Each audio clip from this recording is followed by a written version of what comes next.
Have you ever felt like your dream was slipping through your fingers? Like no matter how much effort you put in, it just wasn't enough? Well, that was me. I remember sitting at my desk, staring at my screen and watching the numbers roll in. Big, big numbers. 5. I got a total of 5 views. And TikTok, in all of its brutal honesty, let me know that each person only stayed for 1.5 seconds. 1.5. A whole hour spent crafting content, and I couldn't even get someone's attention for 2 seconds. I remember feeling my chest get really tight, my eyes started burning, and I pushed back from my desk and I did something I hadn't done ever in my life. I was crying over social media. I was crying over the fact that it felt like I was going nowhere. And I'm talking full body, ugly cry, gut-wrenching, maybe this isn't worth it kind of tears. Because after a year of pouring my heart into this is where I was asking myself, is this how far I was going to come? And the thought hit me so hard, maybe I should just quit. But here's why I didn't. And this is why you shouldn't either. Welcome back to Taking Up Space with Jordan. Today, we are going to be getting so real about what it feels like to be on the verge of giving up on your dreams and why the dream might be actually closer than you think. If you find yourself liking this episode and feeling like you want to share it with a friend, and don't forget to like, share, and subscribe to the podcast. It is the #1 way to support me and my growing dreams. So thank you very much for anybody that has done that recently. I appreciate you. This past year, I set big goal. I wanted to start a podcast. I wanted to become a life coach, and I really wanted to build something meaningful. I mapped it all out, and then I hit none of those milestones because honestly, they weren't realistic. Instead of feeling motivated, I started burning out. Worse, I started losing faith in my own dreams. And I think everyone reaches that moment, that almost giving up moment. The one where you sit there exhausted thinking, I can't do this anymore. I had mine. I was in tears. I was frustrated. I was feeling like I'd hit an impossible wall. No matter how hard I pushed, nothing seemed to work. And that feeling, it wasn't just about this moment. It triggered something so much deeper. Every other time I had tried to build something for myself and it had failed. It was feeling impossible because I had poured so much of myself into this dream only to be met with silence, no signs, no progress, just a whole lot of effort with nothing to show for it. The self-doubt hit so hard. Why does this seem so much easier for everyone else? I fell into that comparison trap, looking at creators who've been doing this for years, but in that moment, I wasn't thinking rationally. I wasn't showing up as the healed, self-assured version of myself. I was showing up as the version of me that was drowning in doubt. I was exhausted from putting in the work and getting nothing in return. It felt like that meme where it's like, I hope you're hungry for nothing. Here we go. I hope you're hungry for nothing. And like, no matter what my friends said to encourage me, the doubt was swallowing me whole. And I let it for a little bit. I let the grief of not achieving something I had worked so hard for swallow me. I was disappointed in myself for not meeting any of my goals. I had poured so much energy into my dreams only to feel like I had nothing to show for it. So a few weeks later, I found myself lying in bed one night and all of a sudden I sat up because I was trying to avoid that like falling into one of those I'm going to fix everything in my life spirals. We've all been there. You know what I'm talking about. And instead, I asked myself a simple but very terrifying question. What are you going to do about it? What accountability was I going to take for not meeting my goals? What was I going to do? And I think sometimes we get a little self-conscious about sharing where we find inspiration. And that night, I had also been watching the Grammys. And, everyone always gives a speech. They thank people. And sometimes, some people will be like, just keep believing in yourself. Like you can get there, you can achieve it, especially for artists that are new to the circuit. One of these artists was Doechii. That same night, Doechii had just won her first Grammy. And in her speech, she said, I know that there is some Black girl out there, so many Black women out there that are watching this or watching me right now. And I want to tell you, you can do it. Anything is possible. And then she walks off stage with her award that she so rightfully earned. And it cuts to, I think, a commercial. It was those last 3 words, though, that really started to break through the fog that had settled over me. Because when I had first heard her speech, I was like, that was a cute speech. I'm glad that she, reached out to other little Black girls and other Black women, specifically because, a lot of us look to each other for inspiration, especially when it comes to a Black woman achieving her dreams. And what kept playing through my head is if failure was possible, then so was success.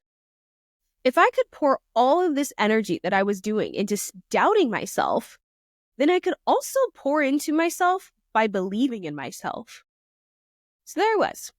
I'm sitting in bed. I'm trying to figure out my life.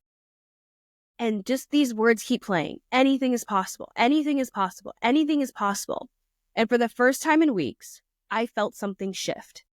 The weight of disappointment started to lift.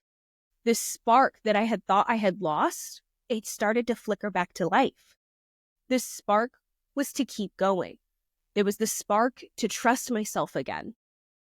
But why did Doechii's word hit me so hard when my own or even my community's encouragement hadn't done anything? And it was because of her story. She fought tooth and nail for her dreams. She faced setback after setback, but she never gave up. She was a Black woman who had believed and achieved. And in that moment, her words, they started to become my new mindset. The very next day, I got a DM from a complete stranger asking for a link to my dream life journal. It's something that I created a few months ago, and then I found myself crying again. Not out of frustration, but out of realization. Because success isn't just about the numbers, it's about the impact.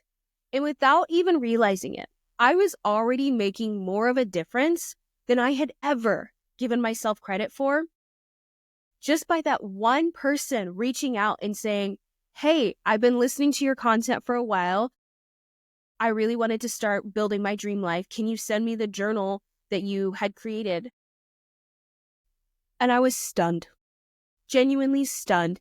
And I just had so many happy tears. And I just remembered going, I can do this. If one person was impacted by what I had to say, by what I created, then I succeeded. Sometimes we put a little too much emphasis on the analytics, especially someone who's like an entrepreneur.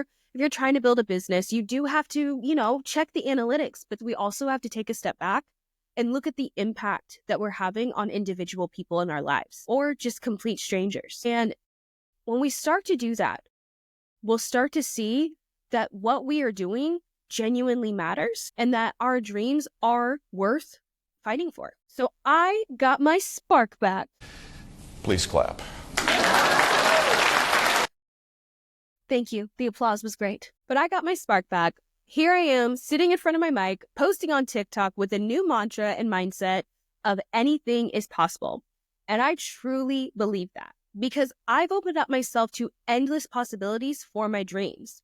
This mindset not only gives me more flexibility, but it also reminds me that every single choice I make moves me closer to creating a life that aligns with my overall vision. But if you're anything like me, even after getting your spark back, you might fear that you're going to lose it again. And that's why, beyond just having a mindset shift and a mantra, I keep several other tools in my back pocket. Tools that help me keep going even when self-doubt creeps in. The first is learning to zoom out and remember why you started. These dreams don't exist in a vacuum. They're inspired by something or someone. So ask yourself, if I gave up today, would I regret it? And then take it a step further and ask yourself, what excited me about this dream in the beginning? Because for me, when I first started this journey, I was thrilled by the creativity of starting a podcast. I had always been intrigued by a podcast. I was also deeply inspired to be the voice that my younger self really needed. I wanted to remind women that even though it's scary to show up as themselves, they can be loved and cherished even more when they do. Another tool I've embraced is reframing the timeline. A lot of the times we can get caught on this idea of in 6 months, this is where I'm going to be. I'm going to finish this in 2 weeks. I'm going to do this in 2 years. I'm going to do that in 10. This is my 50-year plan. That all is bullshit. I do not believe that you can have a 3-year plan or 5-year plan. I think you can have the idea of a 1-year plan. We never know what is happening. And what I mean by that is that we cannot predict the future. We can try to plan and have contingencies, but when we start to get too far from where we currently are in our life, things start to get a little muddy. Things start to get a little hazy. You can have the ideas of, I would like to, for example, you could be like, I want to be married in 3 years. I would like to go back to school in 2 years. You can have those types of plans. And I'm not saying that having a timeline is bad. What I think, though, is that we need to learn to reframe what we can actually accomplish within a specific time frame. And I think of examples like Sabrina Carpenter, for instance. A lot of these examples are going to be from the Grammys because the Grammys are so fresh in my mind when I've recorded this. But did you know that Sabrina Carpenter has been in the music industry for a decade? And she just won her first Grammy. Success isn't overnight. We have to let go of this idea of rushing to the finish line and instead focus on building something real. Dreams are going to take time to grow into reality. And Sabrina isn't the only one. Kelly Clarkson started on American Idol as a nobody. Viola Davis started her first stage role in 1992, but wasn't until 2011 when she was in The Help that she started getting the recognition and the props that she deserved. Personally, I didn't know who Viola Davis was until The Help came out. There are so many women who fought for their dreams, who faced years of setbacks before breaking through. And now imagine if they had given up. Imagine if they weren't here today to showcase their talent. Everyone has to start somewhere. Remember, it's also a privilege to go after your dreams, to fight for something that you believe in, to keep going, even when it feels like no one is watching. So keep going and keep trying. Another tool that I have recently learned about is taking a break and not just resting, but actually walking away for a moment. I took 4 days off from anything related to my dreams. I scheduled content in advance and then completely stepped away. I didn't engage with comments. I didn't engage with anything on there. I didn't like any comments. I didn't even go on the app because I needed to pause. I needed to miss my dreams. Absence makes the heart grow fonder, and sometimes we need to miss our dreams. Just like in a relationship, taking space from somebody doesn't mean that you're giving up on the relationship. It just means that you're allowing yourself to reset and get yourself back together. Instead of quitting, though, I gave myself permission to rest, recharge, and I came back stronger. I think we're on like our 4th tool, but our 4th tool is one that's brand new to me, and it is called a proof of growth journal. I keep this right next to my bed, and each night I write down one small win from that day. It could be a message from a listener, engagement on a post, or even personal growth in one of my other areas of my goals. And basically the idea is, how did you show up for your dreams that day? No matter how I feel at the end of the day, I basically force myself to find one small win. Because every single day, there is a win. It might be really, really microscopic, but that's fine. You ask yourself, did I stick to my schedule? Did I follow through on the thing that I promised myself? Did I post that? Did I call that person? Did I send that text? If you did those things, remember, even something as small as getting an extra like on a post or sending a text to somebody, when we focus too much on our mistakes and on our setbacks, we beat ourselves up.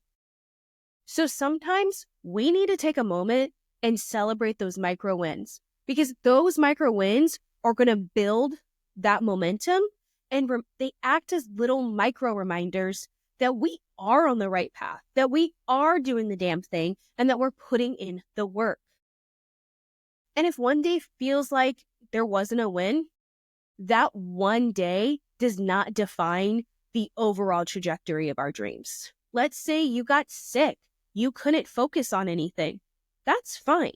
You're allowed to rest your body, to take a moment to not burn yourself out while trying to push through when you have the flu or whatever illness is going around these days. There are so many ways and so many. I just found a wire connector thing that was attached to my sweater. So that was, if you watch this on YouTube, why didn't you guys tell me that this was on me? Anyways, there's so many different tools to choose from reframing the timeline to creating a proof of growth journal, taking intentional breaks. The key is finding what works best for you, because building your dream life, it's a journey. It's not a race. This is not a 5K that you can pay $10 for and win something. No.